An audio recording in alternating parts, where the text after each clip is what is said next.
어떤 사람의 인생은 한 줄로 요약되기도 합니다. 아, 그 집 막내딸 말이야?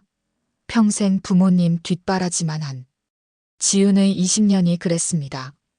결혼도, 꿈도, 친구들과의 시간도 모두 포기하고 오직 중풍으로 쓰러진 어머니와 치매 초기 증상을 보이던 아버지를 돌보는 일에만 매달렸죠. 그런데 아버지가 돌아가신 후 유언장이 공개됐을 때 지훈이 받은 건 오빠들이 30억씩 받은 상속과는 너무나 대조적이었습니다. 낡아서 돌아가지도 않는 미싱한 대뿐. 너야 뭐 평생 집에 있었으니 됐잖아. 오빠들의 차가운 말 한마디에 20년의 희생은 그렇게 무너져 내렸어요. 하지만 때로는 가장 소중한 것들이 가장 초라한 모습으로 우리 곁에 남겨지기도 합니다. 어머니의 손때가 묻은 그 미싱에는 정말 아무것도 없었을까요? 지금부터 들려드릴 이야기는 한 여자의 인생이 어떻게 한 땀 한 땀 다시 꿰매어졌는지에 대한 이야기입니다. 11월의 차가운 바람이 장례식장 앞마당을 스쳐 지나갔습니다. 아버지의 영정 앞에서 마지막 절을 올리는 지훈의 손끝이 미세하게 떨리고 있었죠. 78년을 살다 간 아버지의 얼굴은 사진 속에서도 여전히 무뚝뚝했습니다. 자, 이제 상속 관련 이야기를 해볼까? 첫째 오빠 태준이 장례식이 끝나자마자 서류 뭉치를 꺼내며 말했어요. 둘째 오빠 태호도 옆에서 고개를 끄덕였습니다. 지우는 아직 아버지의 죽음이 실감나지 않는 상태였는데 형제들은 벌써 재산 분할에 집중하고 있었죠. 아버지가 생전에 공증받아 두신 유언장이 있어 법무사 선생님이 직접 와서 설명해 주시겠다고 하셨는데 태준의 말에 따라 중년의 법무사가 앞으로 나섰습니다. 그는 차분한 목소리로 유언장의 내용을 읽기 시작했어요. 고인께서는 장남 박태준님께 30억 원을, 차남 박태호님께 30억 원을 상속하신다고 하셨습니다. 지우는 가슴이 쪼그라드는 느낌이었습니다. 20년간 부모님의 병간호를 도맡아 했던 자신에게는 무엇이 남겨졌을까요? 그리고 막내딸 박지윤님께는 법무사가 잠시 머뭇거리더니 계속했습니다. 어머님께서 사용하시던 미싱 한 대를 상속하신다고 하셨습니다. 순간 주변이 조용해졌어요. 첫째 새언니가 코웃음을 쳤고 둘째 새언니는 고개를 절레절레 흔들었습니다. 그거 완전 고물이잖아. 우리가 버리려고 했던 건데. 태준이 어깨를 으쓱하며 말했습니다. 지은아, 너야 뭐 평생 집에 있었으니 됐잖아. 우리는 애들 키우고 생활비 벌어야 하는데 너는 부모님 모시면서 의식주 해결 다 되었으니까. 태호도 거들었죠. 맞아. 그동안 우리가 생활비 대고 병원비 대고 했잖아. 사실 너가 더 받은 거야. 지훈의 목구멍이 막혔습니다. 20년간 밤낮으로 부모님을 돌보며 자신의 인생을 포기했던 시간들이 스쳐 지나갔어요. 결혼도, 직장도, 친구들과의 시간도 모두 포기하고 오직 부모님만을 위해 살았던 날들 말입니다. 그런데 말이야. 첫째 새언니가 날카로운 목소리로 끼어들었습니다. 아버님이 마지막에 은행 다니시는 거 우리가 다 봤거든. 혹시 뭔가 숨겨둔 거 없어? 아니에요. 아버지는 정말 아무것도. 지훈이 작은 목소리로 대답했지만 새언니들의 의심스러운 눈빛은 사라지지 않았어요. 장례식장을 나서며 지훈은 녹슨 미싱을 바라봤습니다. 어머니가 젊은 시절 옷을 만들어 입히던 그 미싱이었죠. 쇳덩어리 하나가 20년 희생에 대한 전부라니. 가슴 한편이 서늘해졌습니다. 집으로 돌아온 지우는 홀로 미싱 앞에 앉았습니다. 형제들은 각자의 집으로 돌아갔고 이제 이 집에는 지훈 혼자만 남겨졌어요. 40년 된 낡은 미싱은 먼지가 수북이 쌓여 있었습니다. 이게 정말 전부구나. 지훈이 혼잣말을 하며 미싱을 닦기 시작했어요. 어머니의 손때가 묻은 손잡이를 만지자 옛 기억들이 떠올랐습니다. 어린 시절 어머니가 이 미싱으로 교복을 만들어주던 모습, 아버지 작업복을 깁던 모습들이요. 미싱의 서랍을 열어보니 오래된 실들과 바늘들이 어지럽게 흩어져 있었습니다. 그런데 맨 아래쪽에서 이상한 것이 만져졌어요. 종이 같기도 하고 딱딱한 것 같기도 한 무언가였죠. 조심스럽게 꺼내보니 누렇게 바랜 쪽지와 작은 열쇠였습니다. 쪽지에는 아버지의 삐뚤삐뚤한 글씨로 이렇게 적혀 있었어요. 어머니 묘 오른쪽 8번째 돌. 지은의 손이 덜덜 떨렸습니다. 이게 무슨 의미일까요? 아버지가 일부러 숨겨둔 걸까? 아니면 우연히 남겨진 걸까? 그때 대문 밖에서 누군가 부르는 소리가 들렸습니다. 지은아, 집에 있니? 복자 할머니의 목소리였어요. 동네에서 유일하게 지은의 처지를 이해해주는 분이었죠. 할머니, 들어오세요. 지은이 급히 쪽지와 열쇠를 주머니에 넣고 문을 열었습니다. 아이고, 우리 지은이. 고생 많았다. 복자 할머니가 지은의 손을 잡으며 말했어요. 장례식에서 보니까 형님들이 참 야박하더라. 20년을 희생한 딸한테 미싱 하나라니. 괜찮아요, 할머니. 저는 원래가 뭐가 원래야. 너 어릴 때부터 봐왔는데 아버지가 널 바라보는 눈빛이 늘 남달랐어. 다른 자식들과는 뭔가 달랐다고. 복자 할머니의 말에 지은의 마음이 흔들렸습니다. 정말요? 그럼. 특히 어머니가 중풍 오신 후에는 더 그랬지. 아버지가 가끔 나한테 그러셨거든. 우리 지은이는 천사야. 저런 딸을 둔 게 내 복이지라고. 할머니의 말을 들으며 지은은 주머니 속 쪽지를 만졌습니다. 혹시 정말 아버지가 자신을 위해 뭔가를 남겨둔 걸까요? 할머니, 부모님 묘소 가는 길 아직 기억하시죠? 당연하지. 왜? 내일 한번 가보려고 해요. 오랫동안 못 갔거든요. 복자 할머니가 지은의 얼굴을 유심히 바라봤습니다. 뭔가 찾는 게 있니? 지은은 잠시 망설이다가 고개를 끄덕였어요. 아버지가 남기신 것 같은 게 있어요. 확실하지는 않지만. 할머니의 눈이 반짝였습니다. 그럼 내일 아침 일찍 같이 가자. 나도 오랫동안 못 갔거든. 그날 밤 지은은 잠을 이루지 못했습니다. 쪽지를 몇 번이고 들여다보며 아버지의 진짜 마음이 무엇이었을지 궁금해했어요. 20년간의 희생이 정말 헛된 것이었을까? 아니면 아버지 나름의 사랑 표현이 있었던 걸까? 다음 날 아침, 지은이 부모님 묘소에서 돌아오자마자 첫째 오빠 태준이 집으로 찾아왔습니다. 평소보다 심각한 표정이었어요. 지은아, 앉아봐. 너한테 물어볼 게 있어. 태준이 거실 소파에 앉으며 말했습니다. 지은은 가슴이 두근거렸어요. 혹시 아버지가 숨겨둔 무언가를 알게 됐을까요? 아버지 돌아가시기 전에 은행 계좌에서 10억 원 정도가 사라졌어. 통장 정리하다가 발견했는데. 태준의 말에 지은은 깜짝 놀랐습니다. 10억 원요? 그래. 아버지가 마지막 반년 동안 여기저기서 돈을 빼셨나 봐. 그런데 어디에 쓰셨는지 모르겠어. 태준이 지은을 날카롭게 바라봤어요. 너 매일 아버지 옆에 있었잖아. 혹시 아버지가 뭐라고 하신 거 없어? 돈을 어디에 쓰신다거나. 지은의 목이 메어왔습니다. 형의 의심스러운 눈빛이 마치 자신을 도둑 취급하는 것 같았어요. 저는 정말 모르겠어요. 아버지가 그런 말씀하신 적 없어요. 정말? 너 솔직히 말해. 혹시 아버지가 너한테 뭔가 주신 거 없어? 그때 둘째 오빠 태호도 함께 들어왔습니다. 첫째 새언니와 둘째 새언니까지 따라왔어요. 아, 지은이 있네.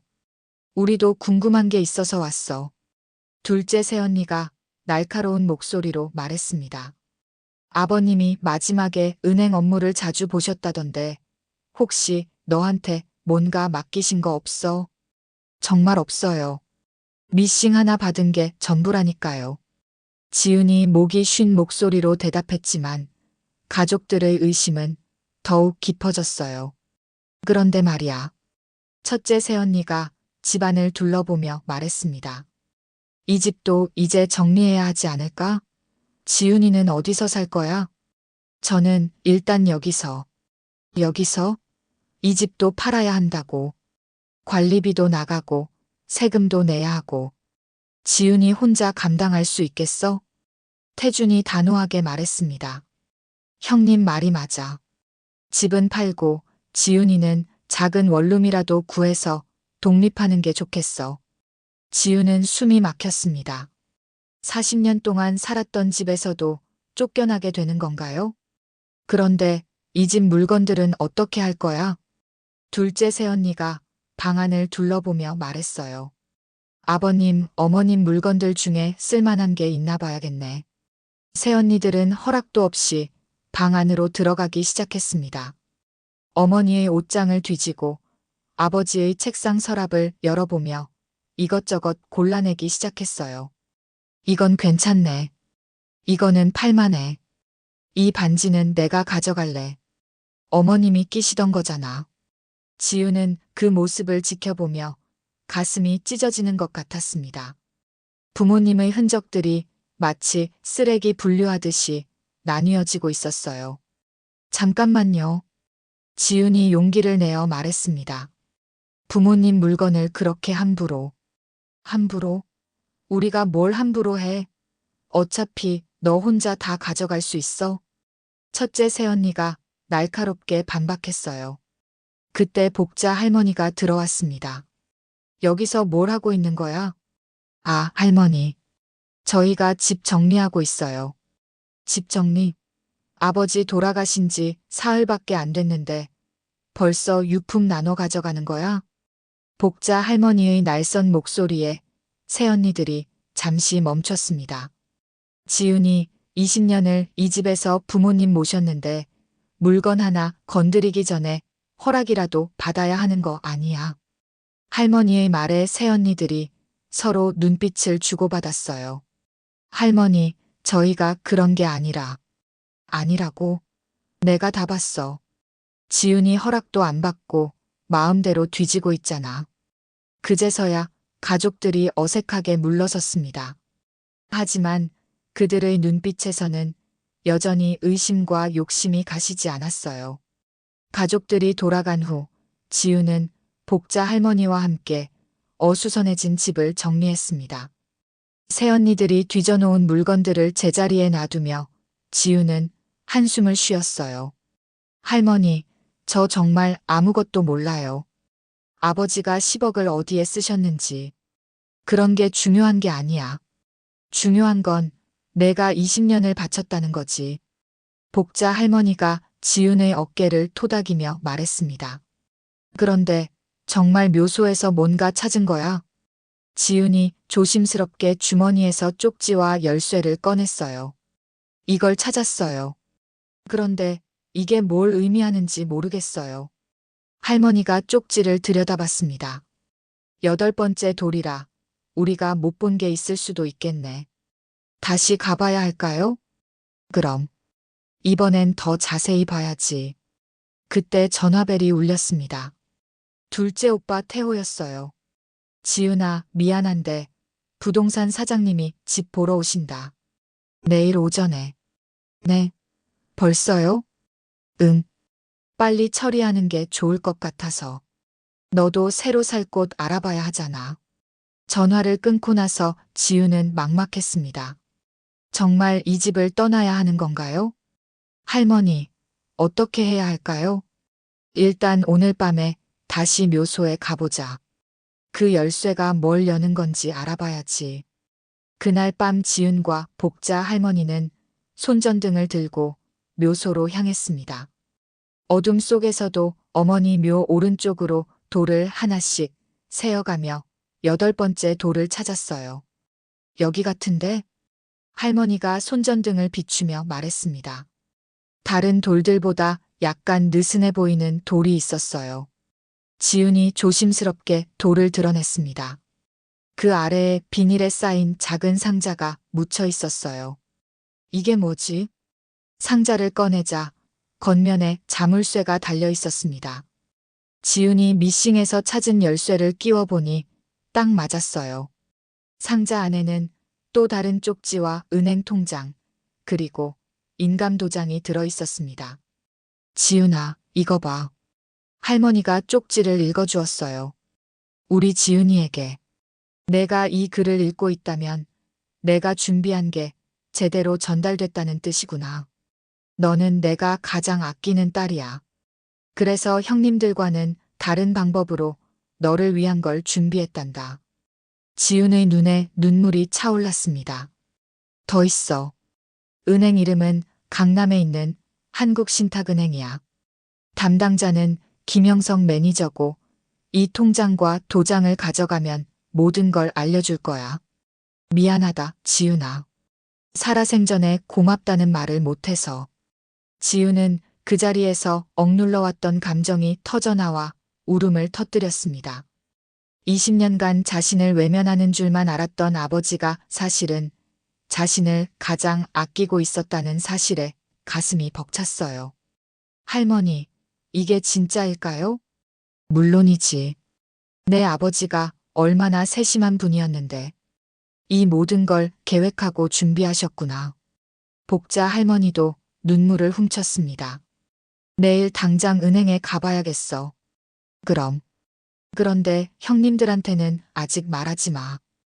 혹시 모르니까. 지우는 고개를 끄덕였어요. 마음 한구석에서 뜨거운 무언가가 올라오고 있었습니다. 20년의 외로움이 조금씩 녹아내리는 느낌이었죠. 다음 날 아침 일찍 지우는 서울 강남에 있는 한국신탁은행을 찾았습니다. 가슴이 두근거렸어요. 정말 아버지가 자신을 위해 무언가를 준비해 두셨을까요? 김영석 매니저님을 찾아왔는데요. 접수 직원에게 말하자 잠시 후 중년의 남자가 나타났습니다. 박지훈님이신가요? 기다리고 있었습니다. 김영석 매니저의 얼굴에 따뜻한 미소가 떠올랐어요. 아버님께서 생전에 자주 말씀하셨거든요. 우리 지훈이는 세상에서 제일 따뜻한 손을 가졌다고. 지훈의 눈가에 눈물이 맺혔습니다. 정말 그런 말씀을 하셨나요? 네. 신탁 설정하실 때마다 항상 딸 이야기를 하셨어요. 20년간 부모님을 모신 딸에게 보답하고 싶다고. 김영석 매니저가 지훈을 상담실로 안내했습니다. 먼저 신분증과 인감도장을 확인해 보겠습니다. 절차를 거친 후 김영석 매니저가 파일을 열어 보였어요. 아버님께서 설정하신 신탁 내용입니다. 총 100억 원 상당의 자산이 신탁되어 있습니다. 100억 원이라고요? 지우는 믿을 수 없다는 표정이었어요. 네. 정기예금 30억, 강남 원룸 건물 40억, 경기도 임야 20억, 그리고 주식 투자 신탁 10억입니다. 이게 정말 제 거예요? 네. 모든 게 박지훈님 명의의 신탁으로 설정되어 있습니다. 아버님께서 3년 전부터 조금씩 준비하셨어요. 김영석 매니저가 서류들을 보여주며 설명했습니다. 특히 이 임야는 앞으로 개발 예정 지역이라 가치가 더 오를 것 같습니다. 아버님이 정말 신중하게 선택하셨거든요. 지우는 서류를 들여다보며 아직도 믿기지 않았어요. 그런데 왜 이렇게 복잡하게 하셨을까요?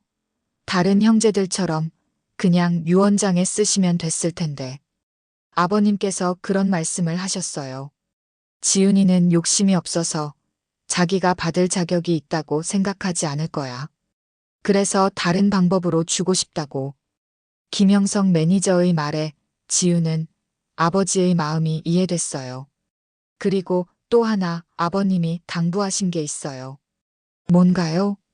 이 돈으로 지훈님이 정말 하고 싶은 일을 하라고 하셨어요. 더 이상 다른 사람 눈치 보지 말고 자기 인생을 살라고. 지우는 그 말을 듣고 울음이 터져 나왔습니다. 20년간 자신을 이해해주는 사람이 아무도 없다고 생각했는데 아버지는 모든 걸 알고 계셨던 거예요. 제가 이 모든 걸 받아도 괜찮을까요? 당연하죠. 아버님께서 가장 신중하게 준비하신 거예요. 법적으로도 완전히 문제 없습니다. 김영석 매니저가 안심시켜 주었어요. 그럼 절차는 어떻게 진행되나요? 오늘 서류에 사인만 하시면 모든 게 박지윤님 통장으로 이관됩니다. 부동산과 임야는 따로 등기 이전 절차가 필요하고요. 지윤은 떨리는 손으로 서류에 서명했습니다. 20년의 헌신에 대한 아버지의 보답이었어요. 아니, 그보다는 아버지의 사랑이 이런 형태로 전해진 거였죠. 은행을 나서며 지윤은 하늘을 올려다봤습니다.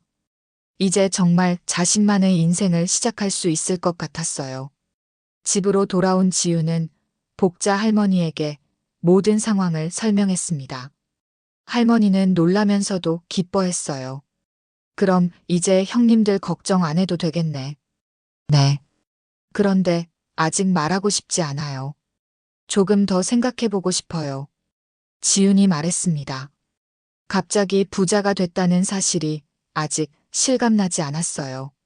그때 마침 태호가 부동산 사장과 함께 집에 나타났습니다. 지윤아, 집 보러 왔어. 네, 형님. 부동산 사장이 집안을 둘러보며 가격을 매겼습니다. 여기 입지가 좋네요. 학교도 가깝고 교통도 편하고 15억 정도는 받을 수 있을 것 같은데요. 15억이면 형제 3명이서 나눠 가져도 한 명당 5억씩이네. 태호가 계산기를 두드리며 말했어요. 지윤이 목까지 포함해서요? 부동산 사장이 물었습니다. 당연하지. 지윤이도 아버지 딸인데. 태호가 대답했지만 지윤은 이상했어요. 유산 분할 때는 자신을 배제하더니 집 팔 때는 몫을 주겠다고 하는 게 말이죠. 그럼 일단 매물로 내놓을까요? 네, 그렇게 해주세요. 태호가 계약서에 사인하려는 순간 지윤이 말했습니다. 잠깐만요, 형님. 왜? 저도 생각해 볼 시간을 좀 주세요. 40년 살던 집인데 너무 급하게 결정하는 것 같아요. 태호가 인상을 찌푸렸어요. 뭘 더 생각해? 어차피 너 혼자 살기에는 너무 큰 집이잖아. 그래도 며칠만 시간을 주세요. 지윤의 단호한 목소리에 태호가 어쩔 수 없이 물러섰습니다. 그럼 이번 주 안에는 결정해. 너무 오래 끌면 안 돼. 부동산 사장과 태호가 떠난 후 지윤은 혼자 앉아 생각에 잠겼어요. 이제 100억의 자산이 있으니 이 집을 지킬 수도 있고 아예 새로운 곳에서 시작할 수도 있었죠. 그날 저녁 첫째 오빠 태준이 전화를 걸어왔습니다. 지윤아, 태호한테 들었어. 집 파는 걸 미루겠다고? 네. 조금 더 생각해보고 싶어요. 너 혹시 뭔가 숨기는 거 없지? 아버지한테서 돈 받은 거라든지. 태준의 말에 지윤의 가슴이 덜컥했어요. 왜 자꾸 그런 말씀을 하세요? 아니, 그냥 너 요즘 행동이 좀 이상해. 예전 같으면 우리 말에 그냥 따랐을 텐데. 지윤은 뭔가 변했다는 걸 스스로도 느꼈어요. 아버지의 사랑을 확인한 후로 자신감이 생긴 것 같았죠. 형님, 저도 제 인생이 있어요. 20년을 부모님께 바쳤으니 이제는 제가 원하는 대로 살고 싶어요. 제가 원하는 대로? 너 무슨 돈으로? 태준이 비웃으며 말했어요. 형님, 저한테도 방법이 있어요. 지윤이 조용히 대답했습니다. 더 이상 형들 앞에서 위축되고 싶지 않았어요. 뭔 방법? 설마 정말 아버지가 뭔가 주신 거야? 태준의 목소리가 날카로워졌습니다. 그런 게 아니에요. 그냥 제 나름의 계획이 있다는 거예요. 지윤은 아직 진실을 말할 때가 아니라고 생각했어요. 조금 더 준비를 하고 싶었죠. 전화를 끊고 나서 지우는 미싱 앞에 앉았습니다. 이제 이 미싱은 단순한 유품이 아니라 아버지 사랑의 상징이었어요. 그리고 새로운 시작의 열쇠였죠. 일주일 후 지우는 조용히 행동에 나섰습니다. 먼저 신뢰할 만한 부동산 업체를 통해 자신이 살던 집을 매입했어요. 제3자 명의로 구매해서 형들이 알 수 없도록 했죠. 정말 현금으로 15억을 내고 사시겠다는 거예요? 부동산 사장이 놀라며 물었습니다. 네. 조건은 하나예요. 매수자 신원을 절대 밝히지 마세요. 네, 알겠습니다. 계약이 성사된 후 지우는 형들에게 연락했어요. 형님들, 집이 팔렸대요. 정말? 누가 샀대? 태준이 급하게 물었습니다. 부동산에서는 투자 목적으로 사는 분이라고만 하더라고요. 현금으로 바로 계약했다고 해요. 그럼 우리 몫은 언제 받을 수 있어? 태호가 관심을 보였어요. 다음 주 중에 잔금 정산이 된다고 하네요. 사실 지훈이 이미 다 처리한 일이었지만 형들은 알 필요가 없었어요. 며칠 후 태준이 전화를 걸어왔습니다. 지훈아, 너 요즘 어떻게 지내?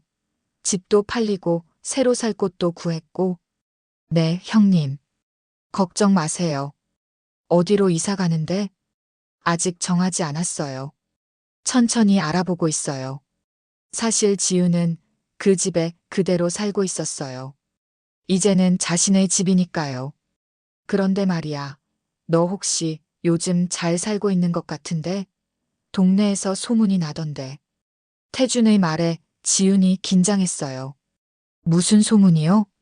아니, 복자 할머니가 그러는데 너 요즘 마음이 한결 가벼워 보인다고.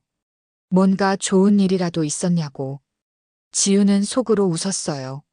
할머니는 정말 눈치가 빨랐죠.